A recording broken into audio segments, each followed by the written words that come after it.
Hello everyone, শুভ সন্ধ্যা। আমরা আজকে চলে গেছিলাম নৈহাটি বড় মায়ের মন্দিরে পুজো দিতে। তো এখন আমরা যাচ্ছি বড় মায়ের মন্দিরের কাছে। আর আমরা গেছিলাম প্রায় তখন ঘড়িতে বাজে 10:30 নাগাদ।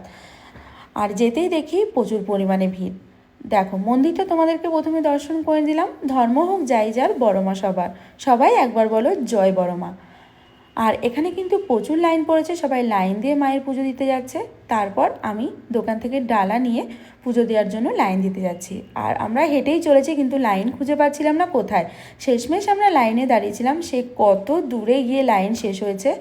আর আমরা পুজো দিয়েছি প্রায় 3.5 ঘন্টা লাইনে দাঁড়িয়ে। যাই হোক, মা হলো ধৈর্যের পরীক্ষা নিয়েছে আমাদের আজকে।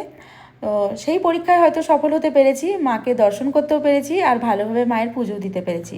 তারপর কিন্তু লাইনে দাঁড়িয়ে থাকার পর শেষমেশ আমরা এখন চলে এসেছি একদম মন্দিরের ভেতরে। দেখো, মাকে দর্শন করতে পেরেছি। মাকে দর্শন করার পর মানে এতক্ষণ লাইনে থাকার কষ্টটা আমরা ভুলে গেছি দাঁড়িয়ে থাকার। দেখো, সবাই মাকে দর্শন করে নাও, আবার একবার বলো জয় বড় মা। তো আমি কিন্তু পুজো দিয়ে মন্দির থেকে এখন বেরিয়েও গেছি। আর দেখো, সামনে কিন্তু অনেক মানুষের ভিড় রয়েছে, এখনও কিন্তু অনেক বড় লাইন। আর তারপর কিন্তু মায়ের ভোগ প্রসাদ দিচ্ছিল, আমরা সেই ভোগ প্রসাদ নিয়ে খেয়েও নিলাম একটু। কতটা ভাগ্যের ব্যাপার দেখো, আমরা পুজোও দিলাম আবার মায়ের ভোগ প্রসাদও খেলাম। তো চলো, এখন আমরা চলে এসেছি পার্কিংয়ে, এখন যাব আমরা